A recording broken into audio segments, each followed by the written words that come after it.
मंगलम भगवान वीरो मंगलम गौतमो गणी मंगलम कुंद कुंदार्यो जैन धर्मोस्तु मंगलम सर्वे मंगल मांगल्यम सर्वे कल्याणकारिकम प्रधानम सर्वधर्माणां जैनम जयतु शासनम वंदे विद्यासागरम। गुरुदेव को विनय से उर में बिठा लूं, मैं पूज्य पाद रज को सिर पे चढ़ा लूं। हे मित्र मोक्ष मुझको फलता मिलेगा, विश्वास है यह नियोग नहीं टलेगा, विश्वास है यह नियोग नहीं टलेगा। अनंत आनंद सिद्ध परमेष्टि भगवंतों की, देवादेव मूल नायक श्री शांतिनाथ भगवान की, वर्तमान शासन नायक भगवान महावीर स्वामी की, वर्तमान के वर्धमान हम सबके आराध्य गुरुदेव भगवान श्री विद्यासागर जी महाराज की, 3 कम 9 कोटि मुनि महाराजों की।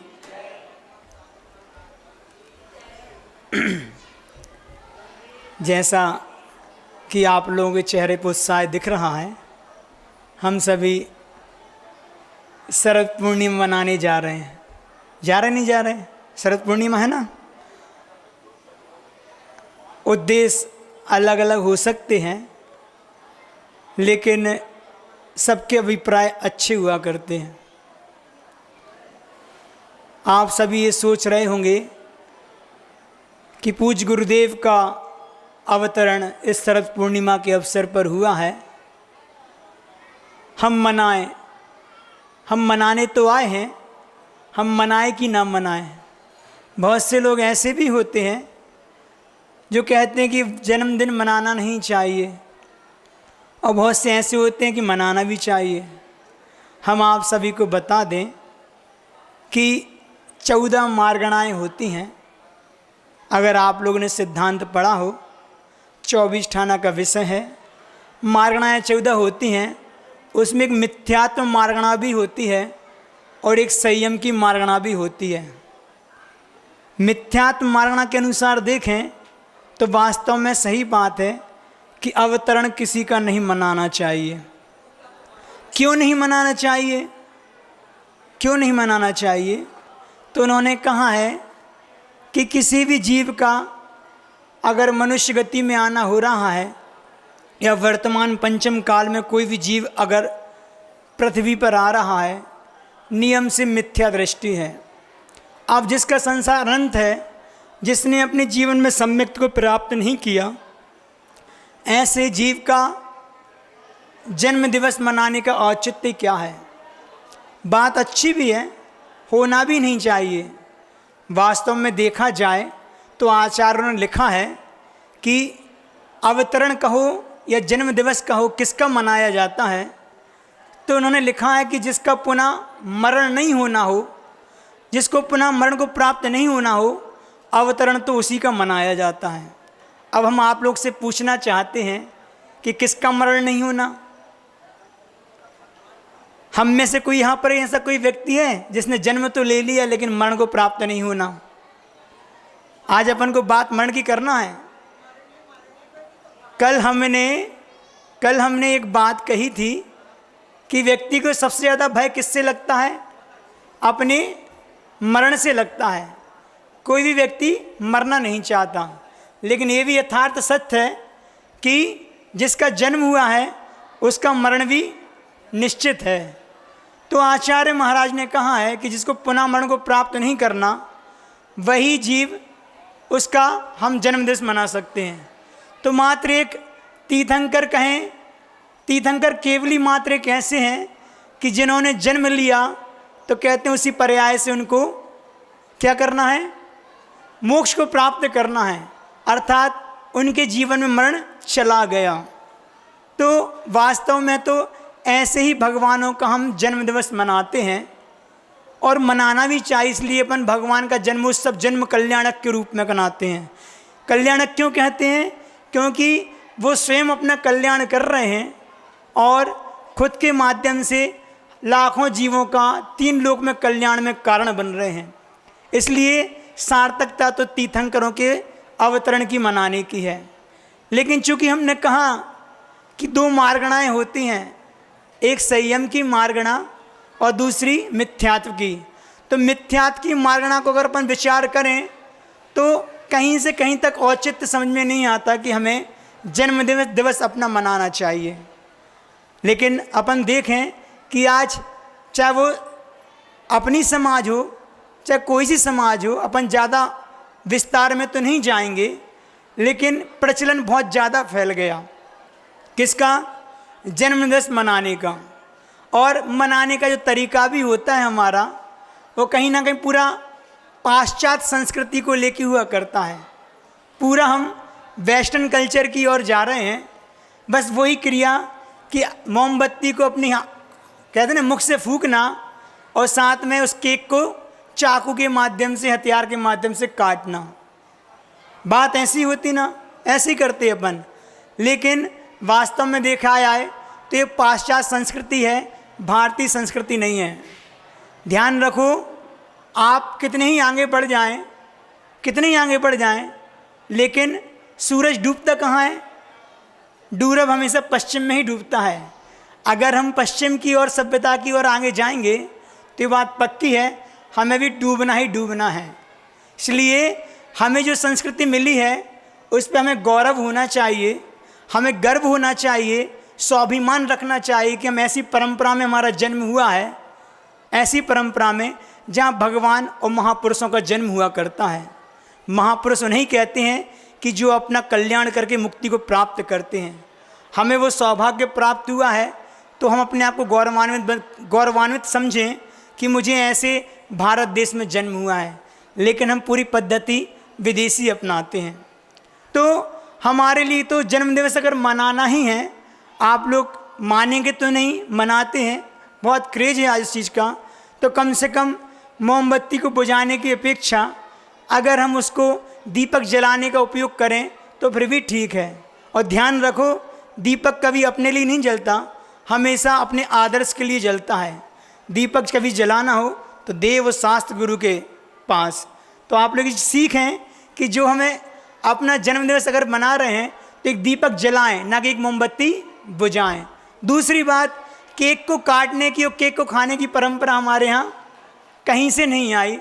हमारे यहाँ तो किसी विशेष अवसर पर त्यौहार आदि होते हैं तो क्या करते हैं अपन, क्या बांटते हैं? लड्डू। लड्डू बांटते नहीं बांटते अपन? लड्डू गुरुदेव के शरद पूर्णिमा के अवसर पर अपन यहाँ पे लड्डू खाएंगे सब लोग। आप लोग कल अच्छे मोतीचूर के लड्डू बना के एक दूसरे को खिलाना। आप देखो, वह जो चाकू है वह काटने का काम कर रहा है, और अगर एक लड्डू अगर अपन अपने हाथ से बनाते तो क्या होता है? लड्डू हमारे लिए जोड़ने का काम करता है, हमारी मुट्ठी बंध जाया करती है। तो ये संस्कृति तो बांधने का काम करती है, तोड़ने का काम नहीं करती। अगर आप लोग वास्तव में जन्मदिन मनाना चाहते हैं तो लड्डू खा के और खिला के और दीपक जला के अपना बनाएं तो भी सार्थक है। तीसरी बात हमने जो कही थी कि मिथ्यात्व मार्गणा में तो कहीं से कहीं औचित्य नहीं है, लेकिन बात संयम मार्गणा की आती है। तो आप लोग को पता होना चाहिए कि जिनके लिए अपन आज यहाँ के बैठे हैं, जो शरद पूर्णिमा के चांद के नाम से जाने जाते हैं, ऐसे गुरुदेव का अगर आप लोग अवतरण बना रहे हैं तो हमारे हिसाब से तो मनाना कहीं से कहीं गलत नहीं है। क्यों गलत नहीं है महाराज जी? कि वही बात, उन्होंने उस मिथ्यात्व मार्गणा से ऊपर उठ के उस सम्यक मार्गणा को प्राप्त किया है, जो सम्यक मार्गणा अपने आप में बहुत महबूल हुआ करती है। ये अपने आप में एक रत्नात्रय हुआ करता है जिसको प्राप्त करना बहुत दुर्लभ है। तो ऐसे रत्नात्रय के धनी हमारे गुरुदेव हैं, और उनका अवतरण अगर आया है तो हम सबका कर्तव्य है कि बहुत धूमधाम से मनाना चाहिए। क्यों मनाना चाहिए? वो कई लॉजिक हैं। सबसे पहला, सबसे बड़ी बात तो ये है कि आज गुरुदेव ना होते तो हम कैसे होते, आप सब कैसे यहाँ बैठे होते। आज वह अपने जन्म को सार्थक कर रहे हैं, ठीक है ना, उनमें जन्म तो ले लिया, जन्म लेने के साथ वह अपने जन्म को सार्थक कर ही रहे हैं, वो उस अवस्था को प्राप्त हो गए हैं जिस अवस्था से ये मरण हमारा शांत हो जाए, हमारा मरण खत्म हो जाए, और अपने साथ साथ ऐसा परोपकार का जीवन जी रहे हैं, ऐसा उपकार का जीवन जी रहे हैं कि उनके माध्यम से लाखों जीव अपना कल्याण कर रहे हैं। अब जिनके माध्यम से लाखों जीव अपना कल्याण कर रहे हैं, ऐसे अगर व्यक्तित्व का अगर हम बर्थडे मनाएं, अवतरण मनाएं, तो इसमें कौन सी हानि और कौन सा नुकसान और कौन सा बुरी बात है। हमें इस चीज़ के लिए सोचना चाहिए, उनके कितने उपकार हैं, ऐसे मोक्ष मार्गी हैं। देखो एक बात ध्यान रखो, एक बात ध्यान रखो, जन्म तो सबका होता है, जन्म तो सबका होता है, लेकिन जीवन कोई बिरले ही जीव जिया करते हैं, ठीक है ना। सबको जीवन है, सबको जन्म हुआ है, सबको मरना है, लेकिन मरने से पहले कुछ व्यक्तित्व ऐसे होते हैं कि अपना इतना अच्छा कर जाते हैं कि उनके जाने के बाद लोग उनको याद रखते हैं। तो कहीं ना कहीं ऐसे व्यक्तित्व का निर्माण हमें भी करना चाहिए, तब तो जाके हमारा जन्मदिन मनाना सार्थक होगा। इंग्लिश में एक कहावत आती है, the two most important days of our life, the two most important days of our life, the day I was born and the day I know by. जीवन के दो महत्वपूर्ण दिन हुआ करते हैं। क्या कहा? जीवन के दो महत्वपूर्ण दिन हुआ करते हैं, एक वो दिन जिस दिन हम पैदा हुए, और एक वो दिन जिस दिन हमें पता चले कि हम क्यों पैदा हुए। व्यक्ति का जन्म तो हो जाता है, लेकिन पूरा जीवन हम ऐसे ही निकाल देते हैं, हमें अंत तक पता नहीं चलता कि हमने इस जीवन को क्यों प्राप्त किया। तो वो महापुरुष होते हैं जिनने अपने लक्ष्य को बनाया और उस लक्ष्य को प्राप्त करते हैं। उन महापुरुषों में आज गुरुदेव का नाम आता है, इसलिए उनका जन्म दिवस मनाना हमारे लिए सार्थक भी है। कहते हैं पूर्णिमा का चांद, पूर्णिमा का चांद की विशेषता आप लोग को पता है। कल कहते हैं पूर्णिमा के दिन, पूर्णिमा अपने चंद्रमा जो होता है वह अपने माध्यम से अमृत की वर्षा करता है, अमृत की वर्षा होती है। एक स्वच्छ साफ पूरा चंद्रमा देखने को आता है, फिर भी कितना ही कुछ क्यों ना कहें, लेकिन उसमें फिर भी दाग होता है, होता नहीं होता? चांद में फिर भी दाग होता है, लेकिन कहते हैं कि हमारे गुरुदेव साक्षात पूर्णिमा के वो चांद हैं जिनके पास एक भी दाग नहीं है, वे बेदाग हैं, और पूरा जीवन उन्होंने संयम का जिया है, और वह संयम के जीवन अपने आप में बेदाग जीवन होता है। ऐसे बेदाग जीवन को जीने वाले गुरुदेव का अगर हम जन्म दिवस मनाएं तो इसमें कौन सी बुरी बात है? हमारा बनाना बिल्कुल औचित है। आचार्य मानतुंग स्वामी महाराज कहते हैं कि व्यक्ति के अंदर सर्वगुण संपन्नता होनी चाहिए, अर्थात व्यक्ति के अंदर बहुत से गुण होना चाहिए, क्योंकि बहुत सारे गुण हों और एक आध अगर कोई अवगुण भी होना तो वह अवगुण उसके गुण के आगे क्या होता है? शोभा को प्राप्त होता है। किस प्रकार? जिस प्रकार कहते हैं कि किसी का चेहरा सुंदर हो और गोरा हो, उस गहरे चेहरे पे अगर एक काला तिल और आ जाए तो उसकी सुंदरता को चार चांद लग जाते हैं। ऐसा ही होता है ना। बस इसी प्रकार हमारे अंदर है कि व्यक्ति अगर गुणवान हो और बहुत से उसके अंदर गुण हो, और एक आध अगर उनके अंदर कोई अवगुण आ जाए तो वो अपने आप में चार चांद को लगाने वाला होता है।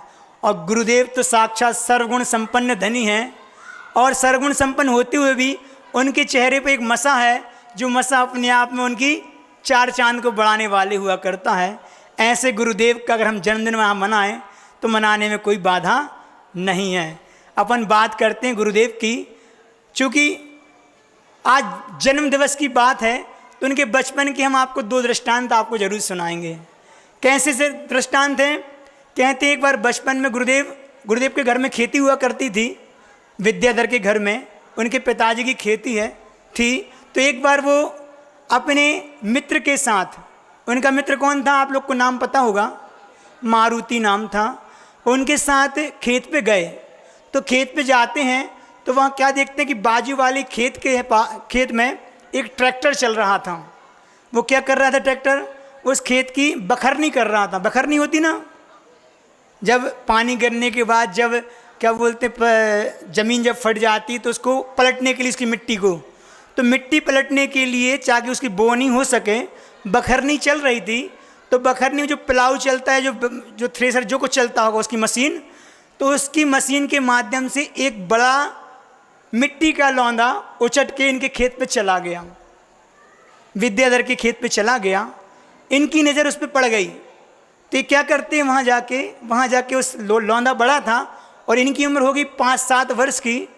तो ये वहाँ जाके उस लौंदे को उठा तो पा नहीं रहे थे, तो खिसका खिसका के उस साइड कर रहे थे। तो उनके मित्र ने देखा तो उनसे पूछा कि तुम ये क्या कर रहे हो। तो उसने कहा कि आप देखो मैं क्या कर रहा हूँ। वो कहता मुझे समझ में नहीं आ रहा कि मिट्टी का लौंदा तुम स्टार्ट क्यों कर रहा हो, लेकिन उसके खेत का आ गया तो मिट्टी ही तो ही है। क्या कहा विद्याधर जी ने कि मिट्टी ही तो है, नहीं मारुति ने कहा कि मिट्टी ही तो है। उन्होंने कि मिट्टी तो है लेकिन अपनी नहीं है, अर्थात हमारी मिट्टी होती तो हम अपने खेत में रखते, उसकी मिट्टी है इसलिए उसको वापस दे रहे हैं। उससे क्या होने वाला, कौन सामने वाला आपसे मांग रहा है, वो कह रहा कि मिट्टी वापस दो। तो गुरुदेव कहते हैं विद्याधर जी कि वो मांगे या ना मांगे मेरे देना का कर्तव्य है। क्यों, आज अगर मिट्टी आ गई है, अगर इस मिट्टी को उन्होंने वापस नहीं किया तो कल इसके बदले में मुझे ज़मीन जायदाद भी देनी पड़ सकती है।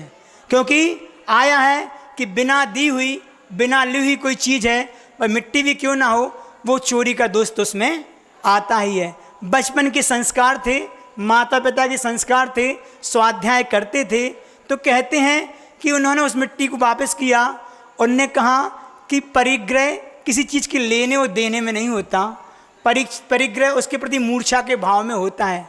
आज अगर मिट्टी के प्रति मैंने मूर्छा के भाव रख लिए तो ये बात पक्की है कि भविष्य में बड़ी चीज़ के प्रति मूर्छा हो सकती है। इसलिए किसी का कर्ज नहीं लेना, छोटा कर्ज भी बड़े रूप में देना पड़ता है। तो ये उनके शुरू से संस्कार थे। वह संस्कार हम छोटे छोटे से बच्चों में दे पाते कि नहीं दे पाते। हम आज जन्म दिवस अवतरण मना रहे हैं, मनाने के पीछे औचित्य क्या है अपन देख लें कि वो विद्याधर ने शुरू से अपना कैसा मानसिकता से जीवन जिया। आप लोग को बता दें, जब गुरुदेव 4th क्लास में थे, अर्थात विद्याधर जी 4th क्लास में थे, उन्होंने कंठस्थ भक्तामर का स्तोत्र का पाठ याद कर लिया था। 4th क्लास में भक्तांबर का कंठस्थ पाठ याद कर लिया था। कैसे याद किया था, कहते हैं कि उनके पिताजी ने कहा था कि एक एक 2-2 श्लोक जो याद करके सुनाएगा उसके लिए बदले में इनाम में 4 आना, 2 आना और 4 आना मिलेंगे। तो ऐसी भावना से सारे भाई जो थे वो सीखते थे, लेकिन इनकी बहुत कुशाग्र बुद्धि थी तो गुरुदेव बहुत जल्दी याद कर लिया करते थे।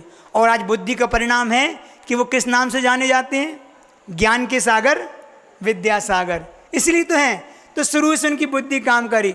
उसके बाद जब गुरुजी 7th क्लास में आए, 7वीं क्लास में आने के बाद गुरुदेव ने सहस्रनाम का पाठ पूरा याद कर लिया था। सहस्रनाम हंसी खेल नहीं है, कठिन होता है, लेकिन उन्होंने इतनी छोटी मतलब 7वीं क्लास में तो करीब करीब 11 या 12 वर्ष के होंगे उस समय सहस्रनाम।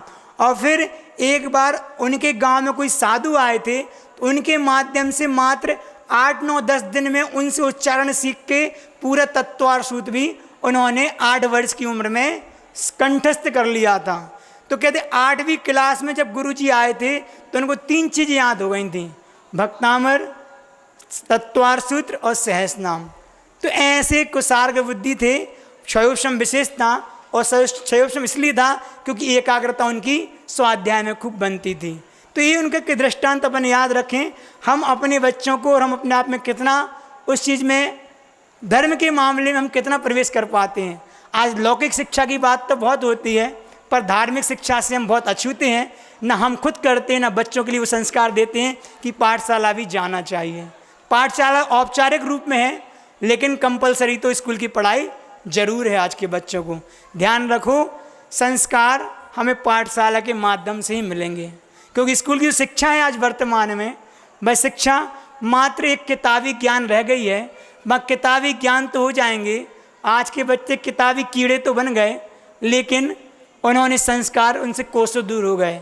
हमारा कहना है कि जो संस्कार गुरुदेव के पास बचपन में आए वह संस्कार उनको आज तक काम आ रहे हैं। हो सकता है कि हमारे परिवार में भी एक आध ऐसा पीलू हो, हमारे परिवार में ऐसा विद्याधर पैदा हो जाए जो आगे चल के विद्यासागर बने। देखो होनहार कब किसकी कैसी हो जाए भरोसा नहीं है, इसलिए अपने विश्वास से धर्म के मार्ग में अपने बच्चों को आगे ले जाना चाहिए। अपन बात आगे चलते हैं। एक दृष्टांत और कैसे जीवन में अहिंसा और दया के परिणाम होते हैं। गुरुदेव ने पूरा जीवन अहिंसा का और दया करुणा के साथ जीवन जिया है, आज भी जी रहे हैं। एक और दृष्टांत आप लोग को बताते हैं। उनकी संवेदनशीलता किस रूप में होती है। कहते हैं कि उनके घर में एक चूहे का बिल था। क्या था? चूहे का बिल था।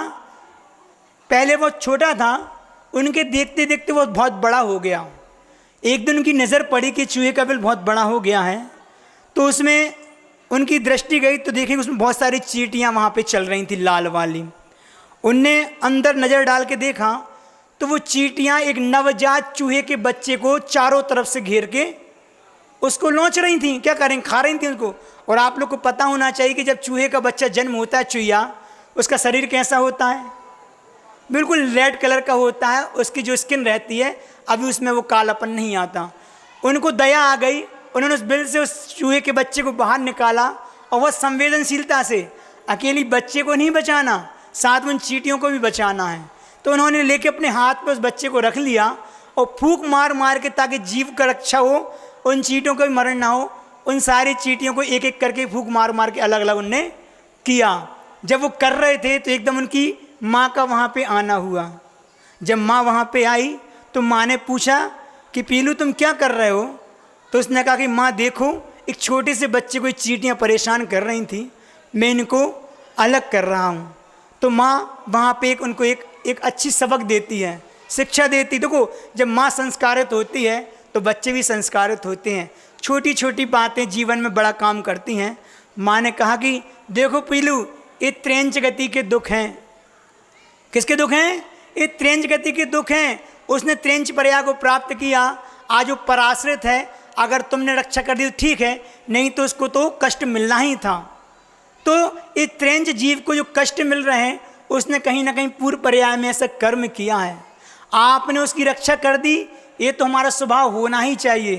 प्रत्येक जीव का स्वभाव करुणा और दया का होना चाहिए। धर्म का प्रवेश हमारी करुणा और दया के बिना नहीं हो सकता। जिसके जीवन में दया नहीं, जिसके जीवन में करुणा नहीं, उसका जीवन धर्म में अभी प्रवेश हुआ ही नहीं। गुरुदेव का हाई को हमेशा याद रखो। कौन सा हाई को? कोई बताएगा करुणा को लेके? पर की पीड़ा आपकी करुणा की परीक्षा लेती। पर कोई जीव अगर पीड़ा में है, दुख में है, तकलीफ में है, कष्टों में है, और उसे कष्टों को देखकर अगर आपके अंदर करुणा के भाव नहीं आ रहे, आपके अंदर उसको देख के संवेदना नहीं जागृत हो रही, तो कहीं ना कहीं आपके अंदर भी धर्म नहीं आया। और ये कब होता है? ये हमारे मोह के कारण होता है। मोह की गाढ़ता इतनी ज़्यादा है कि हमारे लिए सामने वाले का दुख सा नहीं लगता। बात तो तब है कि किसी का छोटा भी दुख हो तो मुझे बड़े रूप में देखना चाहिए। क्यों? हम इतने स्वार्थी हो गए हैं, हमें छोटी सी तकलीफ होती है तो उसको बड़ा चढ़ा के इतना बताते हैं दूसरों को, और दूसरे की बड़ी तकलीफ हमें छोटी लगती है। ये हमारा कहीं ना कहीं स्वार्थ दिखता है। तो छोटी छोटी सी तकलीफ में भी अगर हमारे अंदर करुणा आ रही है तो मेरा धर्म कहलाएगा। गुरुदेव को छोटे से जीव में करुणा दिखी, उन्होंने उस जीव को अलग किया। माँ ने कहा कि बेटा, ये दया और करुणा तो आपकी अच्छी है, ये हमारे जीवन भर रहना चाहिए, तब तो काम है। तुम आपने आने वाले जीवन में भी ऐसी करुणा दया रखना। आप लोग देख लो कि आज वो दया और करुणा के एक साक्षात मूर्ति हैं, है कि नहीं है मूर्ति? आज उनके माध्यम से दया करुणा क्षेत्र में कितना बड़ा कार्य हो रहा है। अगर दया ना होती तो इतने सारे गौशाला में इतनी गाय, गुरुजी के आशीर्वाद के बिना इनका संरक्षण नहीं हो सकता। ये देखो कितनी बड़े ये परोपकार का जीवन है। अगर इतनी गायों का, इतने जीवों का कल्याण हो रहा है जिनके माध्यम से, तो ऐसे गुरुदेव का अगर हम अवतरण दिवस मना रहे हैं तो इसमें कौन सी बुराई की बात है? मनाना चाहिए कि नहीं मनाना चाहिए? आप लोग से पूछना चाहते हैं। मनाना चाहिए ना, क्योंकि महापुरुष हैं। महापुरुष प्रकाश में नहीं आते, आना भी नहीं चाहते, लेकिन वो जहाँ जहाँ चलते हैं प्रकाश अपने आप हो जाया करता है। ऐसे गुरुदेव प्रकाश वाले हैं कि जिनके प्रकाश में जिनके प्रकाश में कई लोगों का अंधकार दूर हो गया। देखो, हमें कहीं ना कहीं ये बात देखना चाहिए कि आज अगर हम यहाँ आके बैठे हैं, क्षेत्र पे आ रहे हैं, कुछ भी कर रहे हैं, कहीं ना कहीं किसी न किसी रूप में गुरुदेव का उपकार हमारे ऊपर है। अगर गुरुदेव ना होते तो आज हम यहाँ नहीं बैठे होते। जिनके बच्चे रो रहे हैं वो पंडाल से बाहर हो जाएं। तो हमारे कहने का तात्पर्य था कि इतनी संवेदनाएं गुरुदेव के अंदर हैं, ऐसी दया की करुणा की मूर्ति हैं। अगर उनके लिए अगर हमने एक दिन अगर सुरक्षित करके बहुत धूमधाम से मना रहे हैं तो इसमें कोई बुराई नहीं है। जब उस चूहे को उन्होंने अपने हाथ में लिया और जब माँ ने उनसे कहा कि बेटा इसके प्रति करुणा है, जिंदगी भर रहे, लेकिन एक बात और ध्यान रखना है। कौन सी बात रखना है? कि हमें ऐसा कोई सा कर्म नहीं करना। देखो, अपन सबके लिए शिक्षा है, हमें कोई ऐसा कर्म नहीं करना कि मुझे इस पर्याय को प्राप्त करना पड़े। एक तो त्रियंश के प्रति करुणा रखना है, दया के भाव रखना है। दूसरी बात, मुझे अपने जीवन में ऐसा कोई काम नहीं करना जिससे मुझे इस पर्याय को प्राप्त करना पड़े, जो हमेशा पराश्रित होती है और कष्टों से भरी हुआ करती है। तो ये माँ की शिक्षा कहीं ना कहीं उनके विकास में कारण बनी। आज वो साक्षात दया की मूर्ति आचार्य विद्यासागर जी महाराज बन गए हैं। अपन देखें उनके बारे में, बात बहुत सी है कहने को, लेकिन अपन थोड़े शब्दों में समझने का प्रयास करें। ऐसे पूर्णिमा के चांद हैं, आज पूर्ण माँ के बन के पूर्ण माँ के रूप में हमारे बीच में आए हैं। गुरुदेव कैसे हैं? पूर्ण माँ के रूप में आए हैं, क्योंकि संसार में जो आप लोग के माता पिता हैं कैसे हैं? जन्म तो दे दिया माँ ने, लेकिन कब तक साथ देंगे? कुछ समय के लिए साथ देंगे, और उनका आपसे स्वार्थ है, आपका उनसे स्वार्थ है, ठीक है ना। और ये माता पिता हमारे लिए संसार में रोकने वाले हैं। ये पूर्ण माँ और पूर्ण पिता नहीं कहलाए, लेकिन गुरुदेव साक्षात ऐसे पूर्णिमा के चांद हैं, या पूर्ण माँ बनकर हमारे जीवन में आए हैं कि जिन्होंने हमारे लिए ऐसा पुरुषार्थ किया है कि वो जन्म जन्म तक हमारा साथ दें। या ये कह सकते हैं कि गुरुदेव ने अगर हमारा हाथ पकड़ा है, उनने मुझे जन्म दिया है, तो वो अब मेरे कल्याण में हमेशा साथ रहेंगे जब तक मेरा कल्याण ना हो जाए। उस दिन हमने एक लाइन कही थी, 9-10 माह कोख में रखकर माँ ने मुझको पाला था।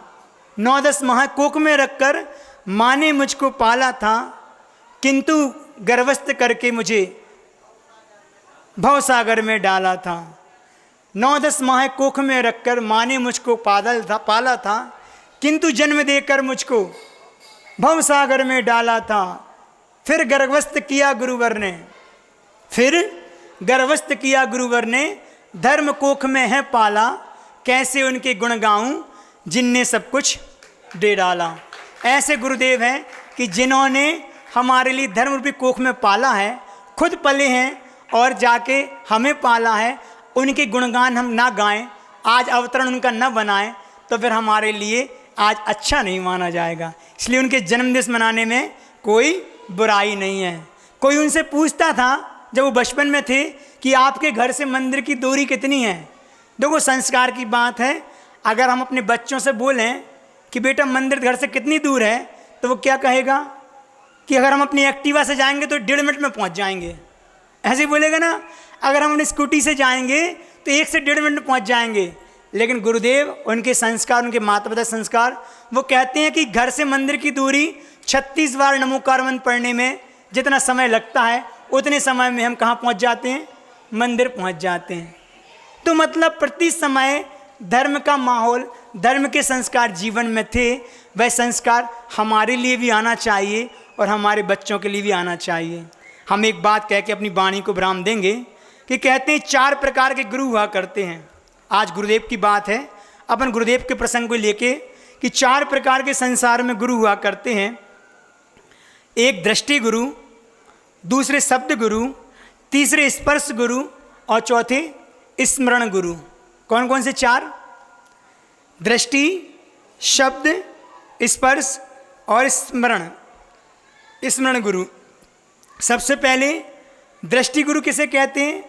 दृष्टि गुरु वे होते हैं कि जिस पर दृष्टि पड़ जाए, गुरु की दृष्टि जिस पर पड़ जाए उसका उद्धार हो जाए। होता नहीं होता? होता है। आप सोच रहे होंगे कि ऐसा कैसे हो सकता है कि किसी की दृष्टि हमारे ऊपर पड़ जाए और हमारा उद्धार हो जाए। आप लोग क्या जब गुरु जी के पास जाते ना तो क्या सोचते हैं, मुझे इनसे कोई बात नहीं करनी, बस मैं नमोस्तु करूं और इनका आशीर्वाद नज़र उठा के मुझे मिल जाए। अपन अपना कल्याण मानते कि नहीं मानते? मानते हैं। इस बात को विज्ञान भी स्वीकार करता है। क्या स्वीकार करता है? इसलिए विज्ञान ने इसको वैज्ञानिक सोच से और उसके आधार पर हम सभी को समझाने का प्रयास किया है। क्या किया है? जीव विज्ञान कहता है कि मछली पानी में अंडे देती है। मछली कहाँ रहती? पानी में। अंडे देती है पानी में। अंडे देने के बाद वह जलाशय में इधर उधर घूमने चली जाती है, वह रुकती नहीं है और अंडों की तरफ वह देखती रहती है। ये जीव विज्ञान की बात बता रहे हैं। उसके अनुसार अपन साइंस से अपन वीतराग विज्ञान को समझने का प्रयास करेंगे। उसके पास वह जाती नहीं है, उसकी दृष्टि सदैव उसके उस बच्चे के अंडे पर रहती है। मछली की दृष्टि पास से जो ऊष्मा निःसृत होती है, ऊष्मा समझते ना, उसको सहने के लिए उस अंडे को, तो जो बाहर निकलती है तो उससे अंडे उसके सह जाते हैं, अर्थात उनमें से मछली के बच्चे का उत्पन्न हो जाता है। तो उससे उसके बच्चों का जन्म हो जाया करता है। ये क्या हो गया? दृष्टि पड़ी तो उसकी दृष्टि दूर रहकर भी उसके बच्चों को जन्म दे सकती है। तो गुरु की दृष्टि पड़ जाए तो हमारा कल्याण नहीं हो सकता क्या? तो आप ही बताइए कि मछली की दृष्टि जब उसके द्वारा दिए गए अंडों को मत्स्य शिशु को पैदा करने में कारण बन सकती है, तो गुरु की दृष्टि पड़ जाए तो व्यक्ति का उद्धार नहीं हो सकता क्या? बिल्कुल हो सकता है। तो गुरु की दृष्टि से परमात्मा का जन्म हो जाया करता है। कैसे हो जाया करता है? अपन दृष्टांत घटा रहे हैं। गौतम गणधर स्वामी का क्या हुआ था? गौतम स्वामी को जानते हैं आप लोग? गौतम स्वामी जो पुराने समय में कौन थे? एक शुद्ध ब्राह्मण थे जिनके 500 शिष्य थे और अभिमान गर्व से भरे थे। लेकिन जब दृष्टि किसकी पड़ी? भगवान महावीर की पड़ी दृष्टि, तो उनका मिथ्यात्व कैसा हो गया? गल के नाश हो गया और दिगंबर से होकर गणधर बन गए। वो जो गौतम थे वह गणधर परमिष्टि बन गए और उनका उद्धार हो गया।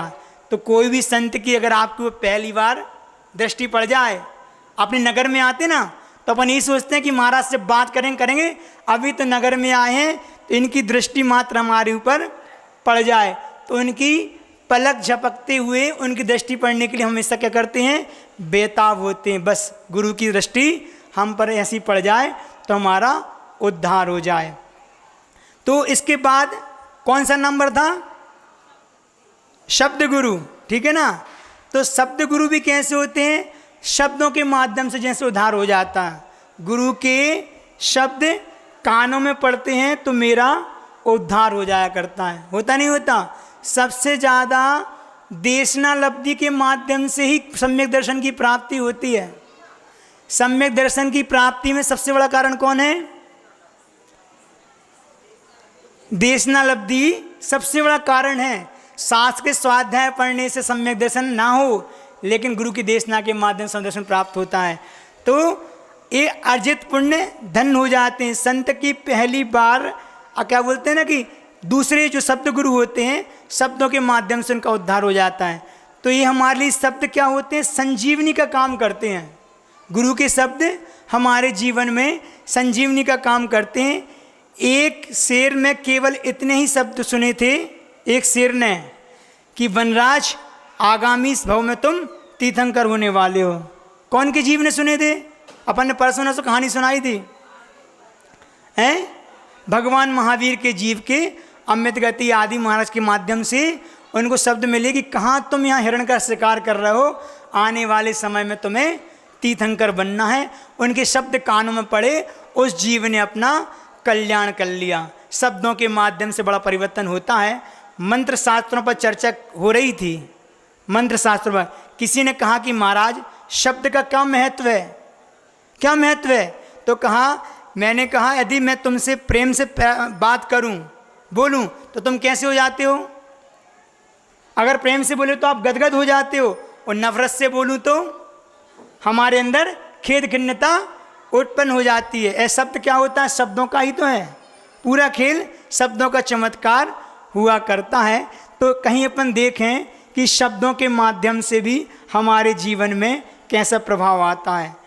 कैसे कमाल करते हैं, शब्द गीत भी बन जाते हैं और शब्द हमारे लिए गाली के रूप में भी काम करते हैं, बन जाते हैं। दिल तोड़ने में भी काम करते हैं और दिल जोड़ने में भी काम करते हैं। व्यक्ति के कहते हैं लफ्ज़ एक ऐसी चीज़ है जिसके माध्यम से कोई किसी के दिल में भी उतर जाता है और कोई किसी के दिल से भी उतर जाता है।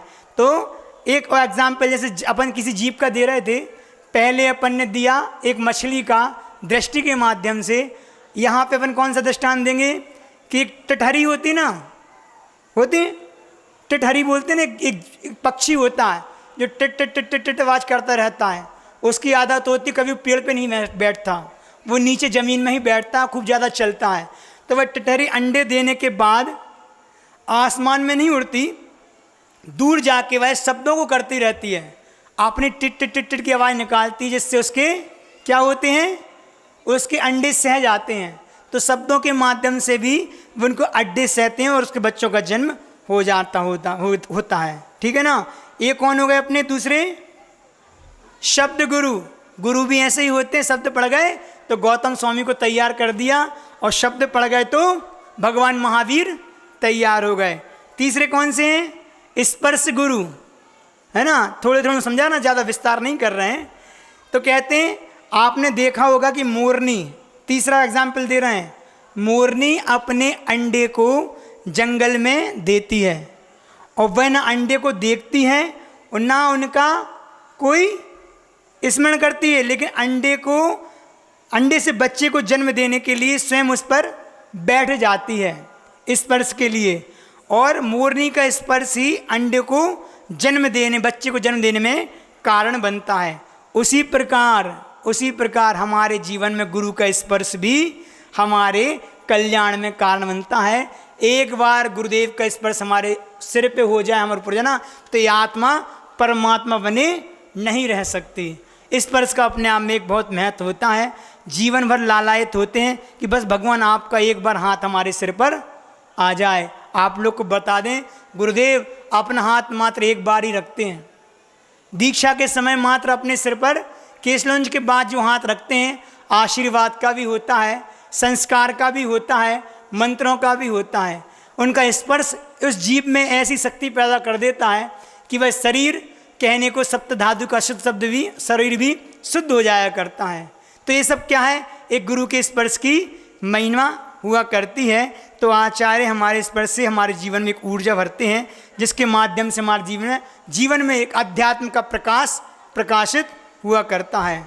चौथे एक गुरु और सुन लें, चौथा जिनका स्मरण गुरु कहते हैं। स्मरण गुरु किसे कहते हैं, उनका स्वरूप अत्यंत वैज्ञानिक और मनोवैज्ञानिक रूप से लिया हुआ होता है। कैसा कि आप लोग को पता होगा कि कछुआ की फीमेल वर्जन कछुवी है ना, वो रेत में अंडे देती है।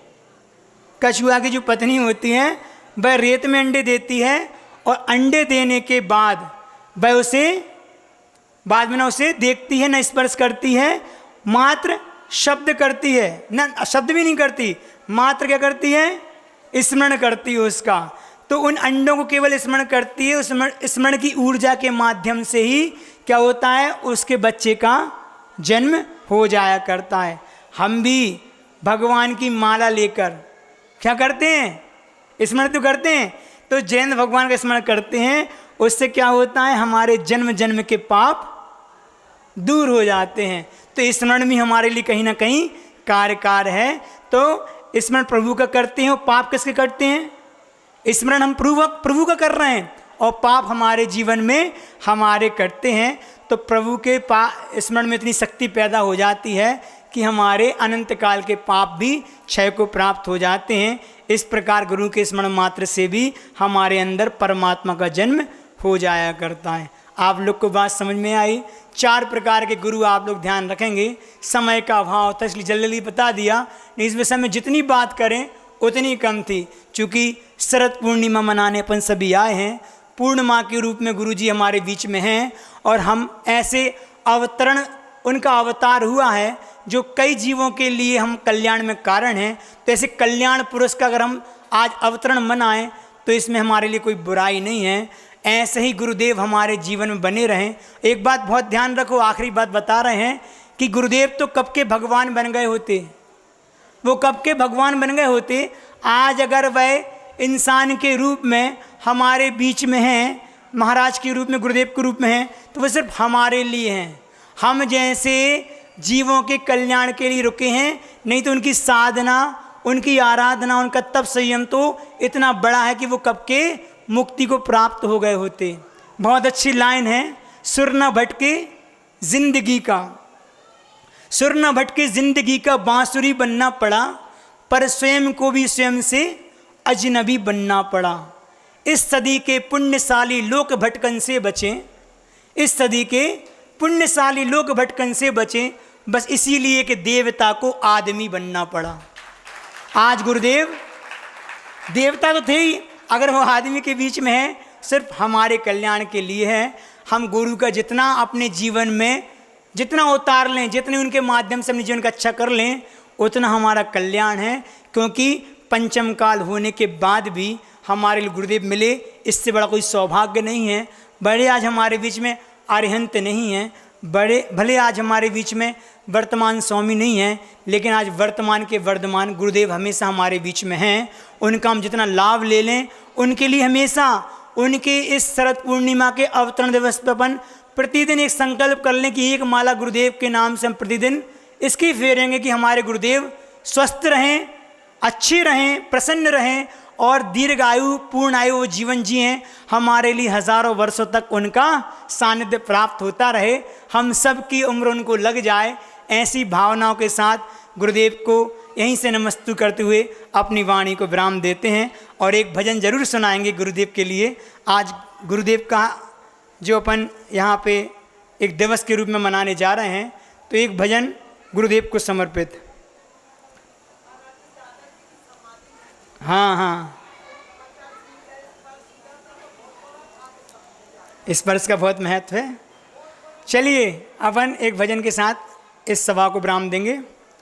जो स्वयं मोक्ष पथ पर बढ़े जा रहे और भव्यों को भी साथ ले जा रहे, जो स्वयं मोक्ष पथ पर बढ़े जा रहे और भव्यों को भी साथ ले जा रहे, है निराली डगर मोक्ष का है सफ़र, हाँ क्या हमें गम जो गुरु सा मिला हम सफ़र, है निराली डगर मोक्ष का ये सफ़र, क्या हमें गम जो गुरु सा मिला हम सफ़र, जिनकी बाणी में तत्वों का होता जिगर, जिनका मन इतना पावन हो करुणा का घर, इसलिए भक्ति उनके बढ़े जा रहे,